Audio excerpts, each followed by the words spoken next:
Hello students, welcome back. Secretary के journey को आगे बढ़ाते हैं हम लोग और आज देखते हैं इम्पोर्टेंस ऑफ सेक्रेटरी। तो सेक्रेटरी के क्या क्या इम्पोर्टेंस होते हैं वो आज हम लोग देखने वाले हैं। तो इम्पोर्टेंस ऑफ सेक्रेटरी, चलिए देखिए आपके स्क्रीन पर है कितने सारे इम्पोर्टेंस है एक सेक्रेटरी का। तो सबसे फर्स्ट देख लेते हैं हम लोग, एक्सपर्ट एडवाइस एंड गाइडेंस।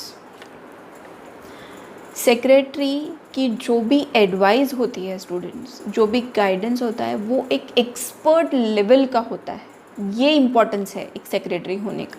अगर आपके कंपनी में या इंडस्ट्री में आपने सेक्रेटरी अपॉइंट किया है तो आपको एक्सपर्ट लेवल की एडवाइस मिलने वाली है, एक्सपर्ट लेवल का आप गाइडेंस ले सकते हैं सेक्रेटरी से।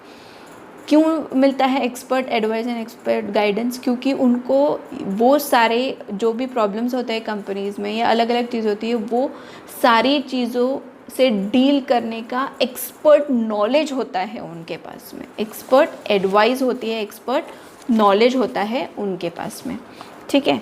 अ secretary advises the superiors on various important issues and assist in finalizing decisions on various issues.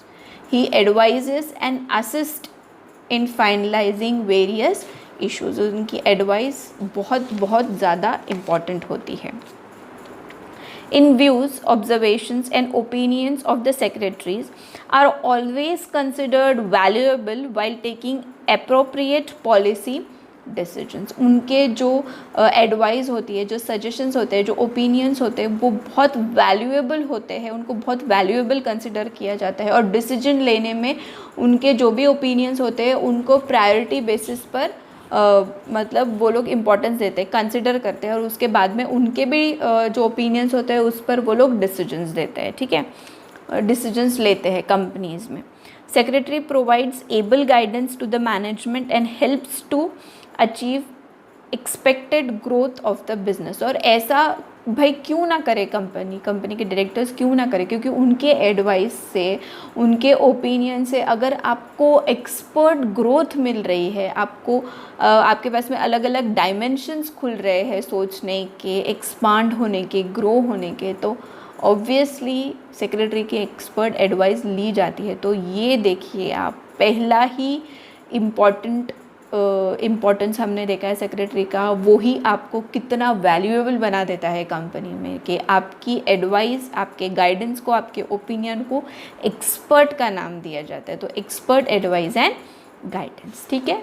Second importance की तरफ आ जाते हैं, एडमिनिस्ट्रेशन। देखिए स्टूडेंट्स, मैंने आपको सेक्रेटरी के लिए एक वर्ड यूज़ किया था, डायनामिज्म। तो डायनामिक मीन्स क्या? ऑलराउंडर।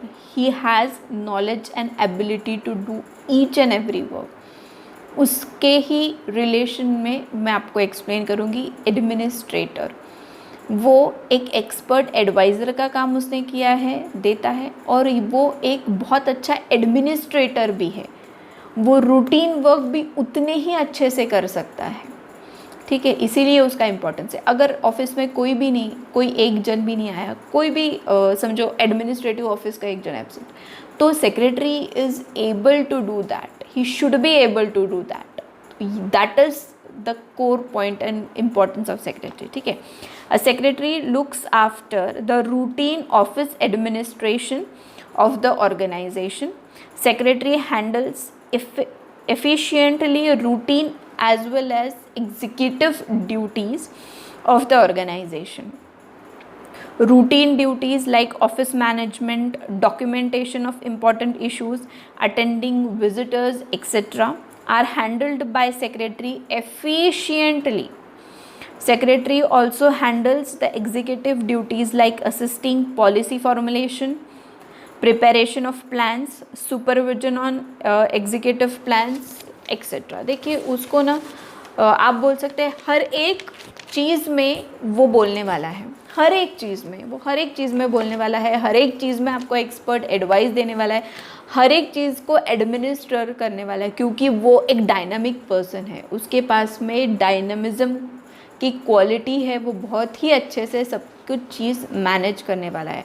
वो एडमिनिस्ट्रेशन करेगा, वो रूटीन वर्क करेगा, प्लान्स प्रिपेयर करेगा, प्रिपेयर किया है तो सुपरविजन भी कर सकता है, सब कुछ कर सकता है। पर इसका मतलब ये नहीं है स्टूडेंट्स कि वो खुद करेगा, लोग रखे हुए होते हैं करने के लिए, पर उन लोगों को उसको हैंडल करना है, सुपरविजन करना है। सुपरविजन कोई कब कर पाएगा? अगर उसको वो पर्टिकुलर चीज़ की नॉलेज है तो he will be able to supervise. ठीक है, तो सुपरविजन करेगा, अच्छे से काम करेगा, काम करवाएगा लोगों से। ठीक है, तो ये सारी चीज़ें हैं। तो ये था हमारा second importance, administrator, he works as an administrator. Third point के ऊपर आ जाते हैं, custodian of secret information. Secret information, जहाँ तक के मैंने बोला था आप लोगों को, secret information, yes, bank details company के एसेट्स क्या है, कंपनीज की लाइबिलिटीज़ क्या है, who are the creditors of the company, how much profit company is doing, each and every detail secretary has and he is the custodian of secret information। future plans क्या है, company in future क्या क्या नए projects करने वाली है, कुछ innovative ideas होते हैं कंपनी के पास में कि हम लोग अब ये करेंगे, with in 6 months, with in year हम लोग ये करेंगे, वो करेंगे, हम लोग कुछ अंदर उनकी पहले वर्किंग चालू होती है। समझो अगर वो इन्फॉर्मेशन उनके कॉम्पिटिटर्स को लीक हो गई तो आपके पहले वो चले जाएंगे, मार्केट वो एस्टैब्लिश कर लेंगे, आपका प्रोडक्ट, आपकी आइडिया वो ले लेंगे। तो ये एक्सपेक्टेशन होता है कि secretary is a custodian of secret information. उसके पास में जो भी इन्फॉर्मेशन है, उस सीक्रेट इन्फॉर्मेशन आप उसके पास में रख सकते हैं। वो कॉन्फिडेंशियल पर्सन है, वो किसी को बाहर कुछ नहीं बताने वाला है। तो custodian of secret information.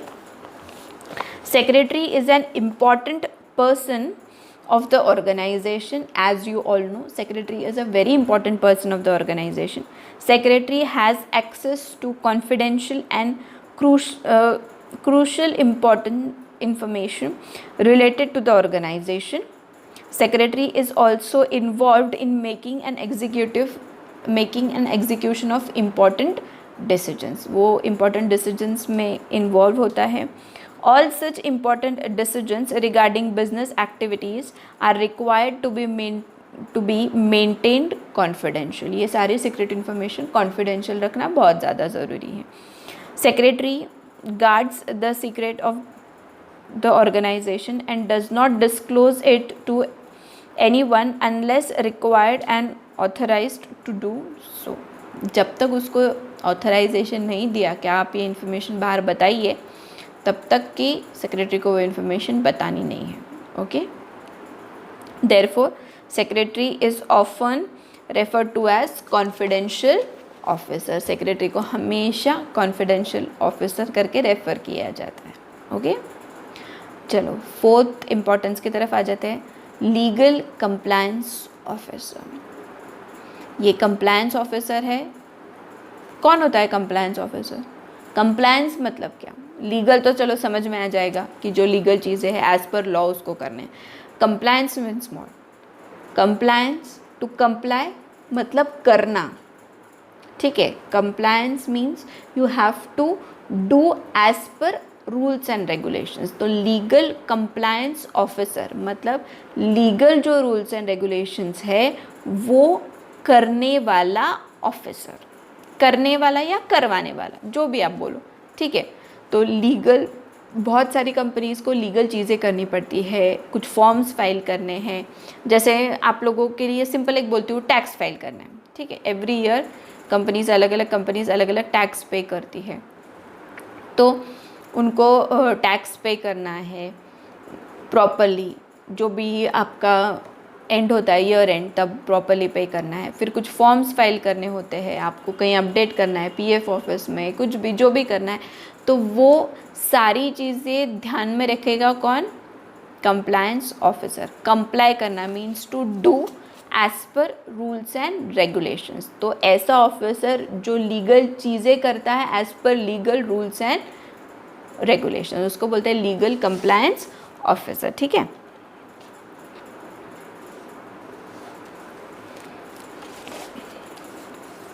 Secretary has to ensure proper and timely legal compliance in all activities of the organization.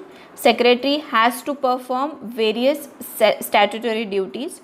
Secretary has to maintain books, registers, etc. as per Companies Act 2030. बहुत सारे कंपनीज को books maintain करने पड़ते हैं, register maintain करने पड़ते हैं, ये सारी चीज़ें कौन करेगा? सेक्रेटरी। कि कौन सी, हर एक कंपनी को अलग अलग चीज़ें करना पड़ता है। तो अगर आप जिस कंपनी में काम कर रहे हैं वो कंपनी को क्या क्या एप्लीकेबल है as per legal rules and regulations companies act, आपको वो करना है, ठीक है। Secretary has to file returns documents with proper authorities within stipulated time. Okay students, तो मैंने आपको आज एक्सप्लेन किया है expert advice and guidance, administrator, custodian of secret information and legal compliance officer. ये 5th वाला पॉइंट, ठीक है। 4th वाला पॉइंट और उसके आगे के पॉइंट्स मैं नेक्स्ट वीडियो में कवर करूँगी क्योंकि वो पॉइंट्स रिलेटेड है एक दूसरे को। ओके स्टूडेंट्स, तो अच्छे से वीडियो देखना है, समझना है प्रॉपरली, और कोई भी डाउट्स है तो मुझे पूछना है, ठीक है।